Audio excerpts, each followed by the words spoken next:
Today we're gonna go over 5 steps to elevate your ribs. I'm Josh and this is Food Therapy. Really simple. Step number 1 that we're gonna go over, just prepare your area.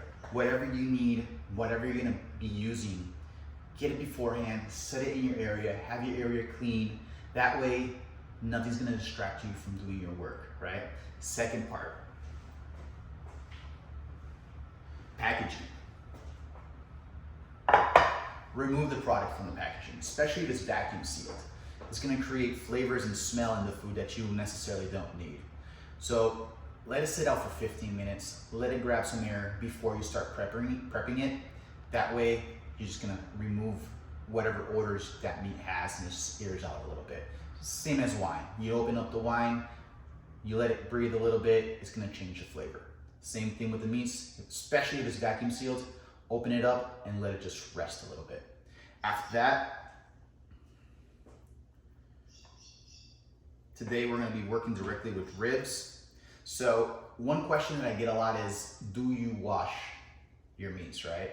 Today, in this particular case with the ribs, I'm gonna say yes, but it's not washing, right? Just take the meat, run it under water, 5 seconds. Just remove some of the blood that's on there. That's all you're gonna need. You don't need to rinse it. You don't need to add anything, right? Another thing that I've seen a lot of people do, they use a little bit of lime and they rub it on there.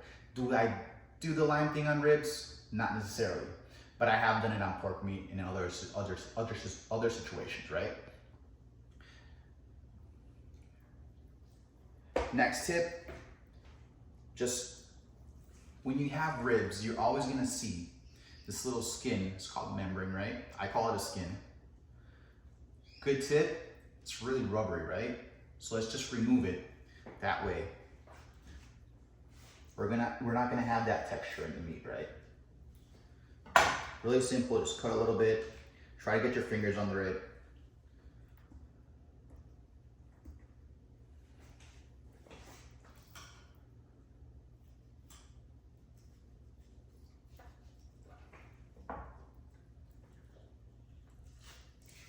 There you go. It's live. This little membrane, that's what we're trying to get out. That's what we're gonna remove. Get under it, pull it out. Most of it's gonna come off just like a piece of paper.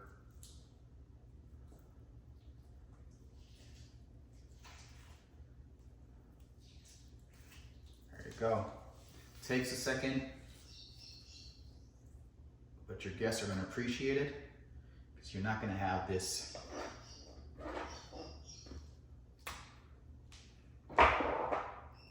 And then step number 5, right?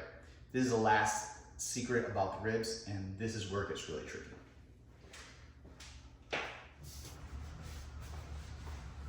So now I'm gonna go over the 5th step to elevate your ribs. Salt.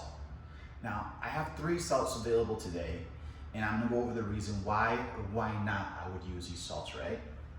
We're gonna start off with fine salt. Something you mostly have in the kitchen. Everybody usually uses starch or uses fine salt, right? One of the reasons I would not use fine salt is once you season the meat with the fine salt, it tends to only season the surface. Fine salt doesn't penetrate as much as other types of salt, right? Something that will tend to penetrate a little more, a bigger grain like elephant salt. So, for example, with elephant salt, I'll season the ribs, take them, put them in the refrigerator for 2 or 3 hours, and that salt is slowly gonna dissolve, penetrate the meat, and give it a little more flavor. If I'm a little bit more on a crunch on time, there's always an option, right? Not because I don't have 2 hours to season my ribs doesn't mean I'm not gonna make ribs for the family. You can use a grinder, right? Find a setting on the size of the salt that you like. The bigger the setting, the bigger grain of salt, and just season your meat. Let it sit for 20, 30 minutes, let it penetrate a little bit, and then we can start the cooking, right? You're gonna feel the difference if you give it time to penetrate. Now, those are 5 small tips that you can use to elevate your ribs. In later videos, we're gonna come up and just talk a little bit more about seasoning, which I know you guys are gonna be waiting for, right? Thank you for joining today. I hope you learned something new. If you did, please like, subscribe. That always helps. See you on the next one.